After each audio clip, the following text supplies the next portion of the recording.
Teacher അമ്മയുടെ ഇന്നത്തെ എപ്പിസോഡിലേക്ക് എല്ലാവർക്കും സ്വാഗതം. വീഡിയോ ആദ്യമായി കാണുന്നവരാണെങ്കിൽ സപ്പോർട്ട് ചെയ്ത് സബ്സ്ക്രൈബ് ചെയ്യാൻ മറക്കല്ലേ. അവിടെ കൃഷ്ണചന്ദ്രൻ സാർ ബെഡിൽ നിന്ന് കഷ്ടപ്പെട്ട് എഴുന്നേൽക്കാൻ ശ്രമിക്കുമ്പോഴേക്കും സരസ്വതി അങ്ങോട്ട് ഓടി വന്ന്, അയ്യോ സാർ ഇങ്ങനെ ഒറ്റയ്ക്ക് എഴുന്നേൽക്കാൻ ശ്രമിക്കല്ലേ എന്ന് പറഞ്ഞ് എഴുന്നേറ്റിരിക്കാനായി സഹായിക്കുമ്പോഴേക്കും പെട്ടെന്നിങ്ങനെ സരസ്വതി കയറി വരുമെന്ന് ഞാൻ പ്രതീക്ഷിച്ചില്ലല്ലോ എന്ന് സാറും.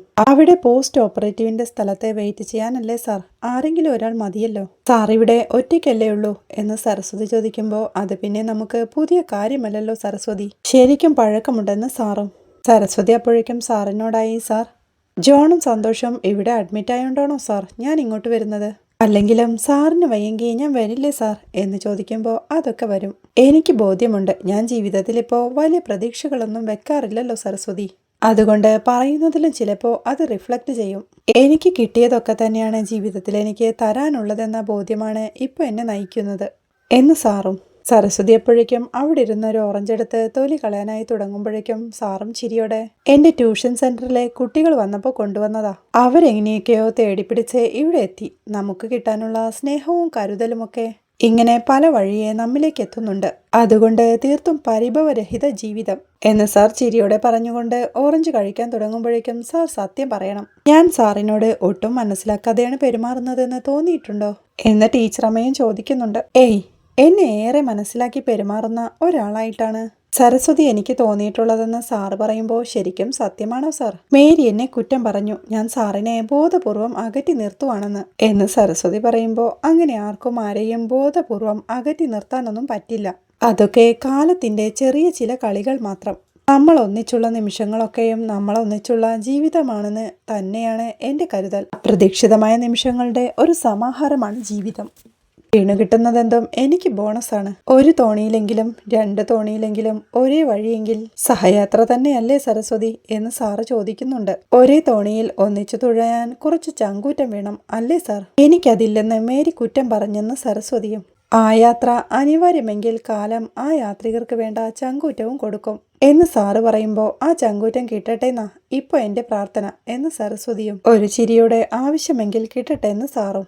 പിന്നീട് ടീച്ചറമ്മയും വീണയും ഹോസ്പിറ്റൽ ക്യാൻറ്റീനിലിരുന്ന് പൊതിച്ചോറ് കഴിച്ചുകൊണ്ടിരിക്കുക. ടീച്ചറമ്മ വീണയോടായി പറയുന്നുണ്ട്, കരയെത്തിന്ന് തോന്നുമ്പോഴാ കുഞ്ഞി വൻ തിര വന്ന് നമ്മളെ വിഴുങ്ങുന്നത്. ആകെ തളരുമ്പോഴും തോറ്റുമാറാനാവില്ലല്ലോന്ന്. പലതും ശരിയാവലൊന്നുമല്ലമ്മ ജീവിതത്തിൽ സംഭവിക്കുന്നത്, നമ്മളതുമായി പൊരുത്തപ്പെടാൻ പഠിക്കാമെന്ന് വീണ പറയുമ്പോൾ, അത് വാസ്തവമാണെന്ന് ടീച്ചറമ്മയും. നമ്മളോട് ചേർന്ന് നിൽക്കുന്ന മനുഷ്യർ വീഴുമ്പോൾ ഒട്ടും സഹിക്കാൻ പറ്റൂല. നമ്മുടെ ഒപ്പം നിൽക്കുന്നവർക്കും തുണയായിരിക്കുന്നവർക്കുമൊക്കെ കാലക്കേട് പിടിക്കും. മേരിക്കുട്ടിക്കും ജോണിനോടുമുള്ള അടുപ്പമൊന്നും നമുക്ക് ജീവിതത്തിൽ ആരോടുമില്ല. ജോണിന് വന്ന ഈ കാലക്കേട് മേരിക്കുട്ടിയെ വല്ലാതെ ഉലച്ചിട്ടുണ്ട്. എന്റെ ജീവന് പകരമാ വേദന തിന്നുന്നത് ആ പാവം അവിടെ കിടന്ന്. അവർക്കൊപ്പം തന്നെ ഈ പ്രതിസന്ധിയിൽ നമ്മൾ ഉണ്ടാവണം, അതിലിനി ഒന്നും ആലോചിക്കാനില്ല, എന്തു നഷ്ടം വന്നാലും എന്ന് ടീച്ചറമ്മ ഓർമ്മിപ്പിക്കുമ്പോൾ, അത് നേരെ അമ്മേ, അത് വേണമെന്ന് വീണയും. പക്ഷേ എനിക്ക് സന്തോഷേട്ടൻ പഴയതുപോലെ നോർമലാകുന്നതുവരെ സന്തോഷേട്ടനെ നോക്കി നിൽക്കണമെന്നുണ്ട്.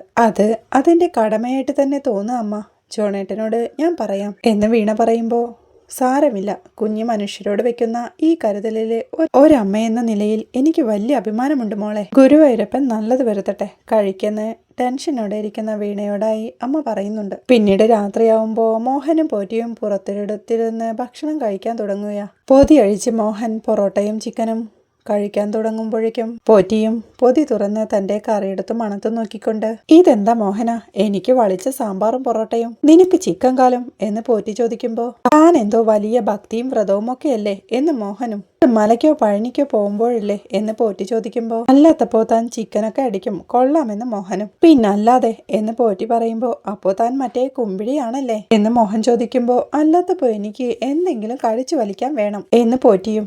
തൽക്കാലം ഇപ്പോ ആ പൊറോട്ട കടിച്ചു വലിക്കാനേ പറ്റൂ എന്ന് മോഹൻ പറയുമ്പോൾ, ഇത് രാവിലത്തെ വളിച്ച് സാമ്പാർ എടുത്ത് ചൂടാക്കി തന്നിരിക്കുക എന്ന് പോറ്റി കുറ്റപ്പെടുത്തുമ്പോൾ, തൽക്കാലം ഉയിരി കിടക്കാനെന്ന് വെച്ച് താൻ കഴിക്കാൻ നോക്കുന്ന മോഹനും. പോറ്റി പൊറോട്ട ഉയർത്തി പിടിച്ചോണ്ട്, ഇത് ഗ്യാസ് കയറും ഉറപ്പാ എന്ന് പറയുമ്പോൾ, കാറ്റ് പോവാണ്ടിരിക്കാൻ വേണമെങ്കിൽ മതി എന്ന് മോഹൻ പറയുമ്പോഴേക്കും പോറ്റിയും ദേഷ്യത്തോടെ ആ പൊറോട്ട കടിച്ചു വലിക്കുന്നുണ്ട്. ഡോ കാർന്നോരെ, തന്നെ എന്റെ കൂടെ പറ്റണതേ എനിക്ക് പ്രശ്നമാവും, താൻ എവിടേക്കാന്ന് വെച്ചാ വിട്ടോ കേട്ടോ എന്ന് മോഹൻ ഓർമ്മിപ്പിക്കുമ്പോൾ, ഞാൻ ഇനി എവിടേക്ക് പോവാനാ മോഹന? എനിക്കിനി എന്റെ സഹോദരിയുടെ വീട്ടിൽ കയറി പോവാൻ ഒക്കുവോ? അവരൊക്കെ സന്തോഷിനെ പിടിച്ചു പോയതിന്റെ പുറകിലെ ഞാനുണ്ടെന്ന് അറിഞ്ഞായിരിക്കും. ആകെയുള്ള അത്താണിയായിരുന്നു മണി. അത് പോയി കിട്ടിയെന്ന് സങ്കടത്തോടെ പോറ്റി പറയുമ്പോ അതൊക്കെ തന്റെ നാക്കിന്റെ മിടുക്കു പോലിരിക്കും. ഡോ, തനിക്കാണോടോ നുണയ്ക്ക് പഞ്ഞം എന്ന് മോഹൻ ചോദിക്കുമ്പോൾ തൽക്കാലം റിസ്കാ മോഹന. ചിലപ്പോ പോലീസും തപ്പി വരുമെന്ന് പേടിയോടെ പോറ്റി പറയുന്നുണ്ട്. ഞാൻ അങ്ങനെയാണെങ്കിലേ ഏതെങ്കിലും ഒറ്റപ്പെട്ട അമ്പല പരിസരത്തെങ്ങാനും നിൽക്ക്. അവിടെയാവുമ്പോൾ അത്യാവശ്യം അന്നദാന പരിപാടികളൊക്കെ ഉള്ളതുകൊണ്ട് തനിക്ക് ഗ്യാസ് കയറാതെ ജീവിച്ചു പോവാം എന്ന് മോഹൻ പറയുമ്പോൾ ഇതിപ്പോ മോഹനം കാരണം എന്റെ കാര്യം കയ്യാലപ്പുറത്തായി എന്ന് പോറ്റിയും അതും ഇതും പറഞ്ഞ് എന്നെ വെറുതെ ചൊറിയാൻ വരണ്ട കേട്ടോ. അവനിട്ട് വെച്ചതിന്റെ ബാക്കിയുണ്ടാ എന്റെ അടുത്ത് ഇരിപ്പുണ്ട്. ഒന്നി പിഴച്ച മൂന്നെണ്ണ വെച്ചങ്ങ് തരും ഞാൻ. താൻ തന്നെ നിശ്ചയിക്കുന്നത് മോഹൻ പറയുന്നത് കേൾക്കെ പേടിയോടെ അങ്ങനെ അങ്ങ് കടുപ്പിക്കാതെ മോഹന. ഞാൻ എന്റെ ഒരു ആദി പറഞ്ഞതല്ലേ, അതിനെ നീ എൻ്റെ അടുത്ത് കടുപ്പിക്കല്ലേ എന്ന് പോറ്റി പറയുമ്പോൾ എങ്ങനെയാണെങ്കിലും താൻ നാളെ തന്നെ സ്ഥലം കാലിയാക്കണം. എടോ, തന്നെ ചുമന്ന് എനിക്ക് കുരിശിലാവാൻ വയ്യ. ഞാൻ വിക്രമാദിത്യനൊന്നുമല്ല തന്നെ പോലെ ഒരു വേതാളത്തിനെ ചുമന്ന് നടക്കാൻ. കഴിക്കുന്ന മോഹൻ പറയുമ്പോഴേക്കും പോറ്റിയും സങ്കടത്തോടെ കഴിച്ചുകൊണ്ടിരിക്കുക. അവിടെ കൈകൊണ്ട് തോക്കും ചൂണ്ടി കട്ടിലിരിക്കുന്ന സന്തോഷിനെ വീണ ഫുഡ് കൊണ്ടു കൊടുക്കുന്നുണ്ട്. സന്തോഷേട്ടാ, ഇത് കഴിക്കെന്ന് പറഞ്ഞ് അവൾ കൊടുക്കുമ്പോഴേക്കും അവനത് വാങ്ങി കഴിക്കുന്നുണ്ട്. വെക്കട്ടെ എന്ന് സന്തോഷ് കൈ അവളുടെ നേരെ ചൂണ്ടി ചോദിക്കുമ്പോഴേക്കും അത് വേണ്ട, തോക്കെടുത്തുള്ള കളിയൊന്നും നല്ലതല്ല എന്ന് വീണ പറയുമ്പോൾ പോലീസിനെ നിനക്ക് പേടിയല്ലേ എന്ന് സന്തോഷം. നമ്മൾ അങ്ങനെ തോക്കുകൊണ്ട് കളിക്കാൻ പാടില്ലെന്ന് വീണ ഓർമ്മിപ്പിക്കുമ്പോൾ അതെ, ഞാൻ നിന്റെ അടുത്ത് ഒരു സീക്രട്ട് പറഞ്ഞു തരാം. അത് കേട്ടാ നീ പേടിക്കും, ഉറപ്പാ എന്ന് ചിരിയോടെ സന്തോഷ് പറയുമ്പോൾ എന്താ സീക്രട്ട് എന്ന് വീണയും. അതേ, ഞാൻ ഒരാളെ വെടിവെച്ച് കൊന്നിട്ടുണ്ട് എന്ന് സന്തോഷ് പറയുന്നത് കേൾക്കെ പരിഭ്രമത്തോടെ അങ്ങനെയൊന്നും പറയില്ലേ എന്ന് വീണ പറയുമ്പോഴേക്കും അതുകൊണ്ട് അപ്പുറത്ത് പോലീസ് എന്ന് സന്തോഷം. ഇത് കഴിക്കെന്ന് പറഞ്ഞ് വീണ വീണ്ടും വാരിക്കൊടുക്കുമ്പോഴേക്കും സന്തോഷം അനുസരണയോടെ കഴിച്ചോണ്ടിരിക്കുക. അങ്ങോട്ട് വരുന്ന നടേശനും മണിയും ആ കാഴ്ച സന്തോഷത്തോടെ നോക്കി നിൽക്കുക. വീണ സന്തോഷിന് വെള്ളമെടുത്ത് കുടിക്കാൻ കൊടുക്കുമ്പോഴേക്കും സന്തോഷ് അത് കുടിച്ചുകൊണ്ട് അയ്യേ, ഇതിൽ പൊടിയിട്ടിട്ടില്ല എന്ന് പറയുമ്പോഴേക്കും വീണ അതിൽ പൊടിയിടാനായി പോകുന്നുണ്ട്. ആര് എപ്പോ ഉപകാരപ്പെടുമെന്ന് നമുക്ക് പറയാൻ പറ്റില്ലല്ലേ എന്ന് മണി നടേശനോടായി ചോദിക്കുക. വീണ്ടും പൊടിയിട്ട വെള്ളം കൊണ്ടുവന്ന് അവനെ കുടിപ്പിക്കുമ്പോഴേക്കും ഞാൻ എന്തൊക്കെയാ അവളെ പറഞ്ഞിട്ടുള്ളതെന്ന് മണി നടേശനോടായി ചോദിക്കുന്നുണ്ട്. ഞാൻ വീണയോട് കാര്യങ്ങൾ പറയുന്നതിന് തന്നെ നിനക്ക് എന്തൊരു കലിയായിരുന്നു എന്ന് നടേശൻ ചോദിക്കുമ്പോൾ ഞാൻ വീണയോട് ചെയ്തത് ശരിക്കും തെറ്റായിരുന്നു എന്ന് എനിക്കിപ്പോ തോന്നുന്നുണ്ട് എന്ന് മണിയും. ആ തോന്നല് തന്നെ നല്ല മാറ്റമാണ് മണി എന്ന് നടേശൻ പറയുമ്പോഴേക്കും വീണ സന്തോഷിനോട് ഉറങ്ങാനായി പറഞ്ഞ് കട്ടിലേക്ക് കിടത്തുകയാ. അവൻ മയക്കത്തിലേക്ക് വീഴുമ്പോഴേക്കും വീണയ്ക്കൊരു കോൾ വരുന്നുണ്ട്. അവൾ പെട്ടെന്ന് തന്നെ ആ കോളുമായി പുറത്തേക്കിറങ്ങി അറ്റൻഡ് ചെയ്യുമ്പോഴേക്കും അപ്പുറത്ത് റജിയായിരുന്നു. റജിയുടെ കൂടെ വക്കീൽ സുജിയുമുണ്ട്. നീ ഇപ്പോൾ എവിടെയുണ്ടെന്ന് റജി ചോദിക്കുമ്പോൾ ഞാനിവിടെ ഹോസ്പിറ്റലിലുണ്ട് റജി ചേട്ടാ എന്ന് വീണയും. ഓ, അപ്പോ ഞാൻ അറിഞ്ഞത് ഉള്ളതായിരുന്നു അല്ലേ എന്ന് റജി ചോദിക്കുമ്പോ എന്താ റജി ചേട്ടാന്ന് വീണയും. നീ എവിടെ സന്തോഷിനെ ശുശ്രൂഷിക്കാൻ നിൽക്കുകയാണല്ലേ എന്ന് റജി ദേഷ്യത്തോടെ ചോദിക്കുമ്പോ മനസ്സിന് പ്രശ്നം ബാധിച്ചതല്ലേ റജി ചേട്ടാ, ആൾക്ക് ഭേദമാവാൻ ഒപ്പം നിൽക്കണമെന്ന് തോന്നി എന്ന് വീണ പറയുമ്പോ അപ്പോ കേസിന്റെ കാര്യങ്ങളൊക്കെ എങ്ങനെ നീക്കുക? ഞാൻ അഡ്വക്കേറ്റിന്റെ അടുത്താ നിൽക്കുന്നെന്ന് റജിയും. കേസിന്റെ വഴിയെ തന്നെ പോട്ടെ, അക്കാര്യത്തിൽ എന്റെ തീരുമാനത്തിന് മാറ്റമില്ല. ഇപ്പൊ ഞാൻ ചെയ്യുന്നത് എന്റെ കടമയാണെന്ന് എനിക്ക് തോന്നി എന്ന് വീണ പറയുന്നത് കേൾക്കെ അതെനിക്ക് മനസ്സിലായില്ല. ഒപ്പിട്ട് നിങ്ങൾ പിരിഞ്ഞതല്ലേ, ഇപ്പൊ കൂളിംഗ് ഓഫ് ടൈമാണ്. അപ്പോ കേസിലെ എതിർ കക്ഷിയെ ശുശ്രൂഷിക്കുന്നത് എങ്ങനെ വീണയുടെ കടമയാവും എന്ന് റജി ചോദിക്കുമ്പോൾ എല്ലാ കടമകളും നിയമത്തിന് വ്യാഖ്യാനിക്കാൻ പറ്റണമെന്നില്ല. ചിലത് നമ്മുടെ മനസാക്ഷിയുടെ തോന്നലുകളാവാം. ചില ചോദ്യങ്ങൾക്ക് നമുക്ക് പൂർണ്ണാർത്ഥത്തിൽ ഉത്തരങ്ങളൊന്നും ഉണ്ടാവണമെന്നില്ല റജി ചേട്ടാ എന്ന് വീണ പറയുമ്പോൾ അതൊക്കെ വീണയുടെ ഇഷ്ടവും തീരുമാനങ്ങളും. എനിക്കതൊട്ടും ദഹിക്കുന്നില്ലെന്ന് റജി ദേഷ്യത്തോടെ പറയുന്നത് കേൾക്കെ പതിയെ എന്ന് വക്കീലും ഓർമ്മിപ്പിക്കുന്നുണ്ട്. കേസ് പിൻവലിക്കുകയോ മറ്റോ ചെയ്യുകയാണെങ്കിൽ നേരത്തെ പറയണം, എന്നാ പിന്നെ നമുക്കിതിന്റെ പിന്നാലെ വെടിവേഷം കെട്ടി നടക്കണ്ടല്ലോ എന്ന് റജി പറയുമ്പോൾ എനിക്ക് പരിചയമുള്ള ഒരു വ്യക്തി എന്ന നിലയിൽ ഈ ഒരു മോശം സമയത്ത് എന്റെ സപ്പോർട്ട് ഗുണമാവുമെന്ന് കരുതി. ഇത് വിവാഹ ബന്ധത്തിലെ കടമയും കടപ്പാടുമൊന്നുമല്ല എന്ന് വീണയും. എനിക്കിങ്ങനൊന്നും പറഞ്ഞ മനസ്സിലാവില്ല, നിന്റെ ഇഷ്ടം പോലെ നടക്കട്ടെ എന്ന് റജി ദേഷ്യത്തോടെ പറയുമ്പോഴേക്കും ശരി റജി ചേട്ടാ എന്ന് പറഞ്ഞ് വീണയും കോൾ കട്ട് ചെയ്യുക. കോൾ കഴിയുമ്പോഴേക്കും റജി സുജിയോടായി പറയുന്നുണ്ട് കാര്യമുള്ളത് തന്നെയാ, സന്തോഷിനെ പരിചരിക്കാൻ വീണ പോയി നിൽപ്പുണ്ട് എന്ന് പറയുമ്പോൾ ഒരുമിച്ചുള്ള ജീവിതവും പിരിഞ്ഞുള്ള ജീവിതവും ഇങ്ങനെ രണ്ടുമല്ലേ നമുക്കറിയൂ. അതിനിടയിലുള്ള ജീവിതം നമ്മളെ അസ്വസ്ഥപ്പെടുത്തും. കറുപ്പിനും വെളുപ്പിനും ഇടയിൽ ഗ്രേയുടെ വലിയൊരു രോഗമുണ്ടെങ്കിലോ സമൂഹത്തിന് അത് അംഗീകരിക്കാൻ പാടാണ്. ഒരു കാലത്ത് ഭർത്താവായിരുന്നയാൾ അവർ ഡിവോഴ്സിലേക്ക് പോകുന്ന സമയത്ത് അയാൾക്കൊരു ആപത്ത് വരുന്ന സമയത്ത് ഒപ്പം നിൽക്കുന്നത് നല്ലതല്ലേ? നമുക്കത് ദഹിക്കാത്ത പ്രശ്നമാണ്. ഈ ഫോറിനേഴ്സിന്റെ കാര്യമൊക്കെ കേട്ടിട്ടില്ലേ? അവര് ഡിവോഴ്സ് ആയാലും അവര് ഫ്രണ്ട്ഷിപ്പ് തുടരും. ഈ ഫംഗ്ഷൻസിനൊക്കെ ക്ഷണിക്കും. പക്ഷേ നമുക്കിവിടെ പിരിയാൻ തീരുമാനിച്ചാൽ പിന്നെ ശത്രുവാ എന്ന് സുജി പറയുന്നത് കേൾക്കെ എനിക്കും പെട്ടെന്ന് കേട്ടപ്പോ ഒരു ശരികേട് തോന്നി എന്ന് റജിയും. അല്ല, ഡിവോഴ്സിന്റെ കാര്യം എന്താ പറഞ്ഞേ എന്ന് സുജി ചോദിക്കുമ്പോൾ അത് മുന്നോട്ട് പോവാന്ന് തന്നെയാ പറഞ്ഞത് എന്ന് റജിയും. അപ്പൊ പിന്നെ കാര്യം ക്ലിയർ ആണ്. സന്തോഷം മെന്റലി ഒന്ന് വീണുപോയ സമയത്ത് വീണ സപ്പോർട്ട് ചെയ്ത് ഒപ്പം നിൽക്കുന്നു. എന്നാൽ ജീവിതത്തിന്റെ കാര്യത്തിലെ വേർപിരിയാൻ തന്നെയാണ് അവളുടെ തീരുമാനം എന്ന് സുജി പറയുമ്പോൾ അതെ, അങ്ങനെ തന്നെയാ പറഞ്ഞതെന്ന് റജിയും. എങ്കിൽ പിന്നെ പ്രശ്നമൊന്നുമില്ല. ഇനിയിപ്പോ വീണ്ടും സഹകരിക്കുന്ന സമയത്ത് ഒന്നായി ജീവിക്കുന്നതിൽ തെറ്റില്ലെന്ന് തോന്നുകയാണെങ്കിൽ അതും നോക്കാവുന്ന കാര്യമാണ്. ഇതിനാണല്ലോ ഈ കൂളിംഗ് ഓഫ് പീരീഡ്. അക്കാര്യം ആലോചിച്ച് ടെൻഷൻ ആവണ്ട, അത് അതിന്റെ വഴിയെ പോട്ടെന്ന് വെച്ചാൽ മതി എന്ന് സുജി പറയുമ്പോൾ അങ്ങനെയാണെങ്കിൽ അങ്ങനെ. എനിക്ക് പെട്ടെന്ന് കേട്ടപ്പോ ഒരു ടെൻഷൻ തോന്നിയെന്ന് റജിയും. അതിന്റെ ആവശ്യമൊന്നുമില്ല, വേറെന്തോ ചേട്ടനെ പറയാനുണ്ടെന്ന് പറഞ്ഞില്ലേ എന്ന് സുജി ചോദിക്കുമ്പോൾ റജി ആകെ പരുങ്ങലോടെ നിൽപ്പുണ്ട്.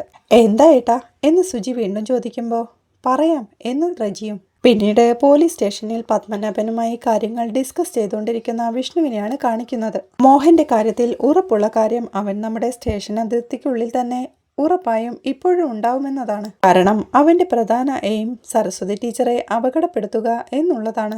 അന്നവൻ ജയിലിൽ ചാടിയിട്ടും സന്തോഷിനെയും കൃഷ്ണചന്ദ്രനെയും പിടിച്ചുകൊണ്ടു പോയിട്ടും നമുക്കവനെ കിട്ടിയില്ല. സരസ്വതി ടീച്ചറെ ആ താവളത്തിലെത്തിച്ചിട്ടും ജോണിനെ വെടിവെച്ച് പരിക്കേൽപ്പിച്ചിട്ടും നമുക്ക് മോഹനെ പിടിക്കാനായില്ല. ഇതൊരു ഓപ്പറേഷൻ ഫെയിലറാണ്. ഇന്റലിജൻസ്, റെസ്പോൺസ്, കോർഡിനേഷൻ ഒക്കെ പാളി. ഇനി സ്വയം വിമർശനമായിട്ട് വേണം നീങ്ങാൻ. മോഹന് വേണ്ടിയുള്ള എല്ലാ ആക്ഷൻസും ഡിപ്പാർട്ട്മെന്റിന് തന്നെ നാണക്കേടായി എന്ന് വിഷ്ണു പറയുമ്പോൾ അതെ സാർ, ശരിക്കും അയാൾ നമ്മളെ ഇട്ട് കളിപ്പിക്കുക എന്ന് പത്മനാഭനും കൂടി പറയുമ്പോഴേക്കും ഒരു പോലീസുകാരൻ അങ്ങോട്ട് വന്ന് കുറച്ച് പേപ്പേഴ്സ് പത്മനാഭന് നൽകുന്നുണ്ട്. പത്മനാഭൻ അത് വിഷ്ണുവിന് നൽകിക്കൊണ്ട് ഇത് സാറ് ചോദിച്ച ഡീറ്റെയിൽസ് എന്ന് പറയുമ്പോഴേക്കും വിഷ്ണുവും അത് വാങ്ങി നോക്കി. കച്ചേരിയിൽ നിന്നും കൈതമനയ്ക്കുള്ള റോഡിലല്ലേ ഈ അമ്പലം? 2 ദിവസമായി മൊബൈൽ ഓൺ ആവുമ്പോൾ അതാണല്ലോ ലൊക്കേഷൻ. അമ്പലത്തിന് ചുറ്റുമുള്ള തിരക്കും പോലീസ് ആക്ഷനുള്ള സാധ്യത കുറവും അയാൾ പരിഗണിച്ചു കാണും. എന്തായാലും ഷാഡോ പോലീസ് കാര്യങ്ങൾ ഉറപ്പിച്ചിട്ട് മതി ആക്ഷൻ. ധൃതി കാണിക്കുന്നതിലല്ല കാര്യം. അടുത്ത നീക്കം ഷാർപ്പായിരിക്കണം. ഇയാളുടെ കോൾ ഡീറ്റെയിൽസ് എടുക്കണം. അൺനോൺ നമ്പേഴ്സ് ലിസ്റ്റ് ചെയ്യണം. അതിന്റെ ലൊക്കേഷൻസും ഫൈൻഡ് ഔട്ട് ചെയ്യണം എന്ന് വിഷ്ണു പറയുമ്പോൾ അത് ചെയ്യാം സാർ എന്ന് പത്മനാഭനും. കാലങ്ങളായി പൂട്ടിക്കിടക്കുന്ന വീടുകൾ, മറ്റ് ബിൽഡിങ്സുകളൊക്കെ ലിസ്റ്റ് ഔട്ട് ചെയ്ത് സെർച്ച് ചെയ്യണം. ഇത്രയും നാളത്തെ അവന്റെ പാറ്റേൺ വെച്ച് അവൻ ഈ ആൾപ്പാർപ്പില്ലാത്ത ആരുടെയും ശ്രദ്ധയില്ലാതെ കിടക്കുന്ന കെട്ടിടങ്ങളാണ് താവളങ്ങളാക്കുന്നത്. അത്തരം ബിൽഡിങ്സ് ഏതൊക്കെയാണെന്ന് ഈസി ആയിട്ട് കിട്ടും. കഴിഞ്ഞ തവണത്തെ പോലെ 3 ടീമായി തിരിഞ്ഞ് കാര്യങ്ങൾ ഓപ്പറേറ്റ് ചെയ്യണം. സരസ്വതി ടീച്ചറുടെ കോൾ ഡീറ്റെയിൽസും എടുക്കണം എന്ന് വിഷ്ണു ഓർമ്മിപ്പിക്കുമ്പോൾ എടുക്കാം സാർ എന്ന് പത്മനാഭനും. അൺനോൺ നമ്പേഴ്സിൽ നിന്ന് അയാൾ കഴിഞ്ഞ തവണയും ടീച്ചറെ വിളിച്ചിരുന്നു. ടീച്ചറെയും പിന്നെ ഇടങ്കോലിനെയും ക്ലോസ് ആയി വാച്ച് ചെയ്യണം. 2 ആളുടെയും കോൾ ഡീറ്റെയിൽസ് നോക്കണം. നമുക്കവരെ കിട്ടും. ഇപ്പോൾ നമുക്ക് കിട്ടിയ അമ്പലത്തിന്റെ ലീഡ് ശരിക്കും ശ്രദ്ധിച്ച് കൈകാര്യം ചെയ്യണം. പ്ലാൻഡ് ആയിരിക്കണം. ഈ ചാൻസ് മിസ്സാക്കരുത് എന്ന് വിഷ്ണു ഓർമ്മിപ്പിക്കുമ്പോഴേക്കും ഷുവർ സാർ എന്ന് പത്മനാഭനും പറയുന്നുണ്ട്. ഇത്രയുമാണ് ഇന്നത്തെ എപ്പിസോഡിലെ വിശേഷങ്ങൾ. വീഡിയോ ഇഷ്ടമായാൽ സപ്പോർട്ട് ചെയ്ത് സബ്സ്ക്രൈബ് ചെയ്ത് ലൈക്ക് ചെയ്യാൻ മറക്കല്ലേ.